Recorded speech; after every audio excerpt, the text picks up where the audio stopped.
धामी ने नई दिल्ली में पीएम मोदी से शिष्टाचार भेंट कर उत्तराखंड के विकास में उनके मार्गदर्शन और सहयोग के लिए आभार व्यक्त किया। साथ ही सीएम ने पीएम को स्थानीय भांग के रेशे की शॉल, बेड़ू के उत्पाद और नंदा देवी राजजात की परंपरागत वाद्य यंत्रों, ढोल, दमाऊं, रणसिंघा युक्त प्रतिकृति की भेंट की है।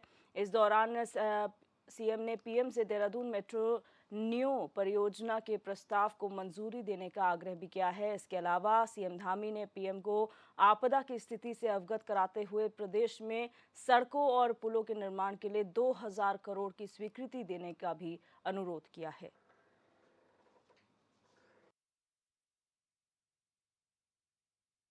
मार्गदर्शन लिया है और जो उत्तराखंड की स्थिति इस समय आपदा की स्थिति है और आपदा के कारण से हुआ नुकसान है, उन सभी के बारे में आदरणीय प्रधानमंत्री जी को अवगत कराया है। और साथ ही सड़क परिवहन के क्षेत्र में 2000 करोड़ रुपए की धनराशि विभिन्न मार्गों के सुधारीकरण के लिए और नवनिर्माण के लिए उसका भी मैंने अनुरोध किया है। साथ ही 6 राजमार्ग उनको उच्चीकृत करने का भी निवेदन किया है। साथ में पर्यटन की दृष्टि से और जनमानस को सुविधा की दृष्टि से काठगोदाम, भीमताल, लोहाघाट, पंचेश्वर मोटर मार्ग को राष्ट्रीय राजमार्ग के रूप में उच्चीकृत किए जाने के लिए भी अनुरोध किया है। साथ ही 3 टनल जो कि जौलीकांग के मध्य 5 किलोमीटर लंबी तथा बेदांग से 20 किलोमीटर मार्ग बनाए जाने से जौलीकांग एवं तवा घाट दोनों एक दूसरे से जुड़ जाएंगे।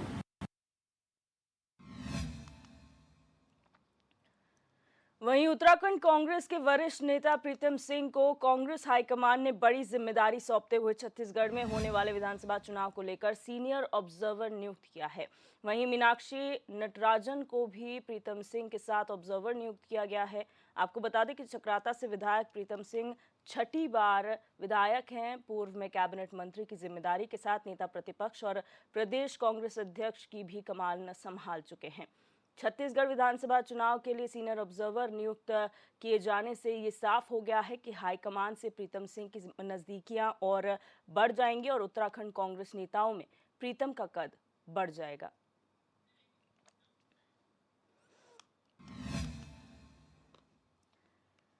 और इसी खबर पर हमारी संवाददाता दीपिका भंडारी हमारे साथ न्यूज रूम से लाइव जुड़ चुकी हैं। दीपिका, प्रीतम सिंह की अगर बात की जाए, वरिष्ठ कांग्रेस नेता हैं और पिछले कुछ समय में काफी तल्खियां देखने को मिल रही थी। अगर केंद्र नेतृत्व की बात की जाए, उनकी बात की जाए, यहाँ पर प्रदेश में अंदर खाने जो नेता हैं उनके साथ, लेकिन अब जब ये नियुक्ति हुई है उनकी इतने बड़े पद पर, छत्तीसगढ़ में सीनियर ऑब्जर्वर का पद उन्हें मिला है, तो किस तरीके से बदलाव देखने को मिल रहे हैं? जी बिल्कुल, देखिए दिव्या, प्रीतम सिंह कई बार विधायक रह चुके हैं। चक्राता से उनका अच्छा खासा वोट बैंक है। चक्राता से बात की जाए उनके जीत की, तो पिछले बार वो कांग्रेस के इकलौते ऐसे विधायक थे जो कि 20,000 से अधिक मतों से जो है उन्होंने जीत हासिल की थी।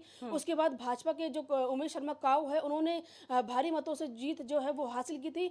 यानी कि प्रीतम सिंह का कहीं ना कहीं वोट बैंक बहुत अच्छा है और हो सकता है कि कांग्रेस हाईकमान ने सीधा दिल्ली में जो बैठे हाईकमान है कांग्रेस के, उन्होंने सीधा इसी को देखते हुए शायद उनको ये जिम्मेदारी दी है, क्योंकि कहीं ना कहीं उन्हें काफ़ी एक्सपीरियंस भी है। कई बार के विधायक वो रह चुके हैं, पूर्व कैबिनेट मंत्री वो रह चुके हैं, इसी के साथ कांग्रेस प्रदेश अध्यक्ष उत्तराखंड के वो रह चुके हैं। कहीं ना कहीं प्रीतम सिंह में ऐसी कुछ खूबियां हैं जिसको देखते हुए हाईकमान ने उनको छत्तीसगढ़ का जो है वरिष्ठ पर्यवेक्षक नियुक्त किया है। यानी कि अब क्योंकि इसी साल छत्तीसगढ़ में विधानसभा चुनाव होने हैं, इसको देखते हुए हर किसी की जिम्मेदारी जो है वो तय की जा रही है। एक तरफ भाजपा जो है उनके जो महामंत्री संगठन, राष्ट्रीय महामंत्री संगठन बीएल संतोष जो है वो आकर यहाँ बैठ के करके गए, उनको जीत का मंत्र देके गए, उनकी जिम्मेदारियां तय करके गए, कार्यक्रम तय करके गए। तो वहीं दूसरी ओर कांग्रेस भी अब कोई कसर नहीं छोड़ना चाहती है, वो भाजपा को कड़ी टक्कर देने को तैयार है। इसीलिए सबसे पहले उनके सामने जो चुनौती है वो अभी छत्तीसगढ़ का चुनाव है। इसीलिए प्रीतम सिंह को जो है वहां पे भेजा जा रहा है ताकि वो वहां पर लोगों को वोटों की अपील कर सके।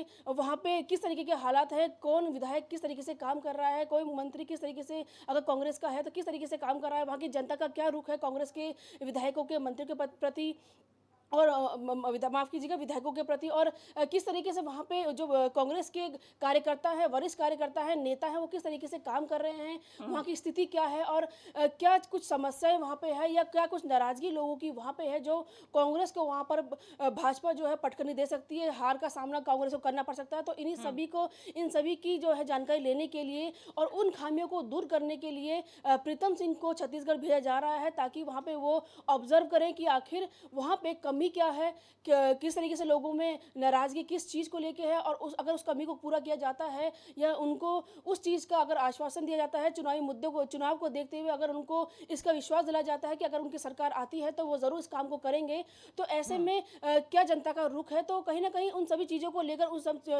जनता की नब्ज़ को टटोलने के लिए, प्रतिनिधियों की नब्ज़ को टटोलने के लिए प्रीतम सिंह को छत्तीसगढ़ भेजा जा रहा है कांग्रेस हाईकमान की ओर से। तो वहीं दूसरी अगर बात करें भाजपा की, तो भाजपा भी इसको लेकर लगातार कांग्रेस पर हमलावर है। उनका कहना है कि जहां खुद पार्टी में अंतर्कलह है, जो खुद उत्तराखंड में अपनी सरकार नहीं बचा पाए और उत्तराखंड में अपनी पार्टी नहीं संभाल पा रहे हैं, अपनों में ही उनका बैर है, तो वो अन्य राज्य में जाकर क्या कुछ कर लेंगे। तो ये भाजपा लगातार जब से ये लिस्ट आई उनको लेकर के हमलावर भी है। बिल्कुल दीपिका, और अगर कंपैरिजन की बात की जाए, वैसे कंपैरिजन नहीं होना चाहिए क्योंकि दोनों ही अपनी पार्टियां अपने अपने तरीके से काम करती हैं, लेकिन भारतीय जनता पार्टी की जहां तक बात की जाए वहां पर भी कुछ ऐसे नेता हैं जो बड़े ख्वाब रखते हैं, जिनकी बड़ी ख्वाहिशें हैं, लेकिन जब हाईकमान की तरफ से आदेश दे दिए जाते हैं कि आपको कोई और जिम्मेदारी दी जाएगी तो कहीं ना कहीं वो इस बात को एक्सेप्ट करते हैं। लेकिन अगर कांग्रेस की बात की जाए, क्या कांग्रेस भी उसी तर्ज पर चलेगी कि प्रीतम सिंह जो पहले से इतनी आवाज उठा रहे थे, मुख्यमंत्री बनने की चाहत रख रहे थे या और बड़ी ख्वाहिशें थी, तो कहीं ना कहीं छत्तीसगढ़ का ऑब्जर्वर बना देने के बाद वो ख्वाहिश कहीं दब जाएगी और वो मिलकर जो है पार्टी के साथ काम करेंगे? जी, बिल्कुल देखिए, भले ही प्रीतम सिंह हरीश रावत जो है अपने मुंह से कुछ ना बोले मीडिया के सामने या नाराज़गी जाहिर ना करे, लेकिन हमने उनको कैमरे के सामने खफा खफा देखा एक दूसरे से। एक ही रैली, सचिवालय कूच, एक ही प्रदर्शन, एक ही विरोध प्रदर्शन कांग्रेस का पूरा, लेकिन दो बड़े चेहरे कांग्रेस के अलग अलग, बल्कि उनके बीच में कुछ ही कदम की दूरी पे जो है वो खड़े रहते हैं। तो ऐसे में कांग्रेस के बीच में जो अंतरकलह है वो साफ नजर आती है, भले ही वो मीडिया में ऐसे साफ कुछ ना कहें। जैसे कि आपने बात की कि भाजपा में अनुशासन जो है वो काफ़ी है, अनुशासनहीनता उसमें कहीं बर्दाश्त नहीं की जाती, उनको तुरंत उन पर कार्रवाई की जाती है। लेकिन कहीं ना कहीं उत्तराखंड कांग्रेस में जिस तरीके से ये चल रहा है, ना हरीश रावत प्रीतम सिंह से उनकी बनती है, ना करण मेहरा की प्रीतम सिंह से बनती है। कई बार देखा गया है कि बड़ी बड़ी रैलियां होती है तो वो अलग अलग अपना अपना गुट बना के आते हैं, प्रीतम सिंह अलग आते हैं, हरीश रावत अलग आते हैं, करण मेहरा अलग आते हैं। तो ऐसे में कांग्रेस आखिर 2024 का चुनाव हो, चाहे कोई आने वाले कोई भी चुनाव हो, उसमें कैसे जीत हासिल कर सकती है। जब से प्रीतम सिंह को ये जिम्मेदारी तय की गई है, कहीं ना कहीं अंदर खाने यानी कि कांग्रेस में भी कहीं ना कहीं कई लोगों में नाराजगी है हाईकमान को लेकर। हालांकि भले ही वो कुछ सामने ना बोल रहे हो, लेकिन नाराजगी है, क्योंकि जो प्रतिद्वंदी हैं प्रीतम सिंह के, वो ये कह रहे हैं कि आखिर उनको जिम्मेदारी क्यों। हम पार्टी में लगातार सक्रिय बने हुए हैं, लगातार प्रेस कॉन्फ्रेंस कर रहे हैं, भाजपा पर हमला कर रहे हैं, लगातार विरोध प्रदर्शन कर रहे हैं, पुतला फूक रहे हैं, ये विरोध मतलब गांधी पार्क में धरना दे रहे हैं, लेकिन हम पे ध्यान न देकर उनको आखिर कैसे वरिष्ठ पर्यवेक्षक या ऑब्जर्वर नियुक्त किया गया है, आखिर हम में क्या खामियां हैं। तो कहीं ना कहीं प्रीतम सिंह का नाम एक बार फिर से लिस्ट में आने के बाद एक बार फिर से कांग्रेस में जो है अंतर्कलह शुरू हो गई है। कहीं ना कहीं इसका खामियाजा आने वाले चुनाव में जरूर मुझे लगता है कांग्रेस को भुगतना पड़ेगा, जैसे कि इससे पहले भी भुगतना पड़ा था। और भाजपा की ये अच्छी चीज़ है कि वो मिलजुल कर चढ़ते हैं, और अगर जो भीड़ से अलग चलने की कोशिश करता है उसको पार्टी से ही बाहर कर दिया जाता है। जैसे कि प्रणव सिंह चैंपियन थे, वो लगातार बयानबाजी कर रहे थे उत्तराखंड के लोगों के खिलाफ या अन्य विधायकों के खिलाफ, जो कि वहाँ से ही विधायक थे पहले देशराज कर्णवाल, तो पार्टी ने उनको 6 साल के लिए निष्कासित कर दिया। तो उनकी जो कार्रवाई है भाजपा की, इससे अन्य विधायकों मंत्रियों में भी इफेक्ट पड़ा है, इसीलिए अनुशासन में ये पार्टी मानी जाती है। वही अगर कांग्रेस की बात करें तो लगातार वरिष्ठ नेता प्रदेश अध्यक्ष करण मेहरा लगातार तरह तरह के बयानबाजी कर रहे हैं, लेकिन उन पर कोई एक्शन नहीं लिया जाता है। तो ऐसे में कहीं ना कहीं कांग्रेस अपनी छवि खुद ही खराब कर रही है, कोई एक्शन ना लेके इसमें। तो जो अभी जो बैठकों का दौर जारी है भाजपा में, उसको देख के तो यही लग रहा है कि कहीं ना कहीं भाजपा को इसमें 2024 के चुनाव में एक बार फिर से फायदा होने वाला है। पांचों की पांचों सीट एक बार फिर से मुझे लगता है कि भाजपा के पाले में न चले जाए, क्योंकि कांग्रेस में अब सीट को लेकर भी लड़ाई चल रही है। प्रीतम सिंह जो है टिहरी से लड़ना चाह रहे हैं, लेकिन कांग्रेस उनको वहां से टिकट देने को तैयार नहीं है। तो ऐसे में कहीं ना कहीं ऐसा ना हो कि कांग्रेस को हार का सामना इसमें करना पड़े और भाजपा का मुंह ताकते रहे कांग्रेस कहीं। बिल्कुल दीपिका, और यहाँ पर कांग्रेस के लिए इसी पे मैं आ रही थी कि कांग्रेस को मेरे ख्याल से सबक लेने की जरूरत है, और ये एक बार नहीं हम कई बार कह चुके हैं, रणनीति में बदलाव करने की जरूरत है, क्योंकि भारतीय जनता पार्टी अनुशासन के दम पर जो है एकजुटता का संदेश जनता के बीच देती है, और जब जनता एकजुट पार्टी को देखती है तो एक नेता उनका होता है, एक चेहरा उनका होता है, उसी को जनता अपना जो है वो नेता मानती है और उसी के बेस पे चुनाव लड़ा जाता है। लेकिन अगर कांग्रेस की बात की जाए, जिस डेमोक्रेसी, जिस लोकतंत्र की वो पार्टी के अंदर बात करते हैं, वो कहीं ना कहीं चुनाव में उनके काम नहीं आती है। तो क्या ये रणनीति बदलने की जरूरत नहीं है? बेशक ये कहा जा रहा हो प्रीतम सिंह को ऑब्जर्वर बनाने के बाद पार्टी में उनका कद बढ़ जाएगा, लेकिन ऐसे बहुत सारे कद्दावर नेता हैं कांग्रेस में, उनका भी कद बढ़ने की वो अपेक्षा रखते होंगे। तो ऐसा नहीं है कि कहीं ना कहीं डिसिप्लिन करने की जरूरत है?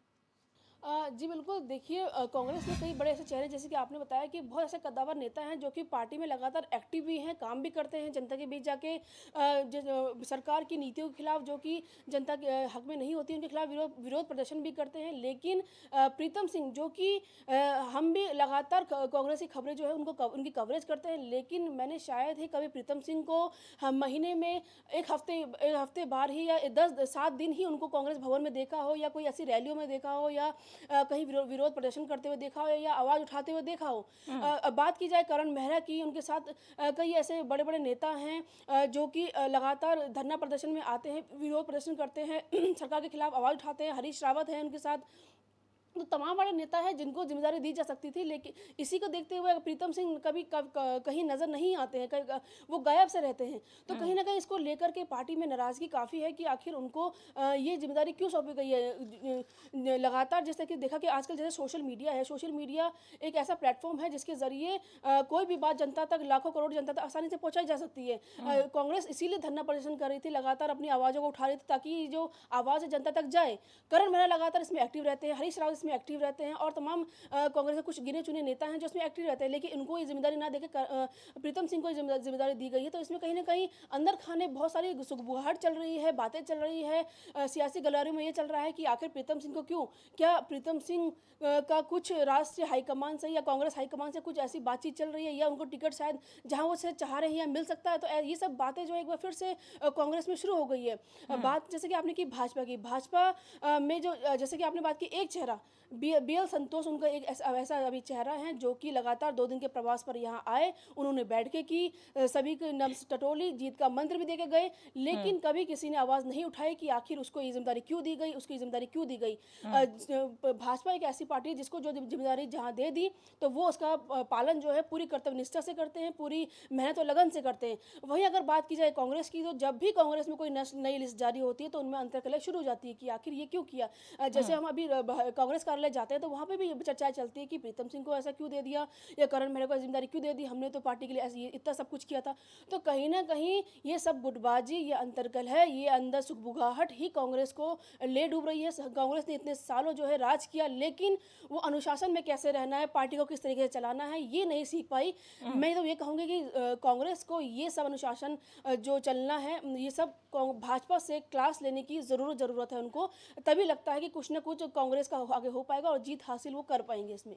बिल्कुल दीपिका, बहुत शुक्रिया हमारे साथ जुड़ने के लिए और तमाम जानकारी।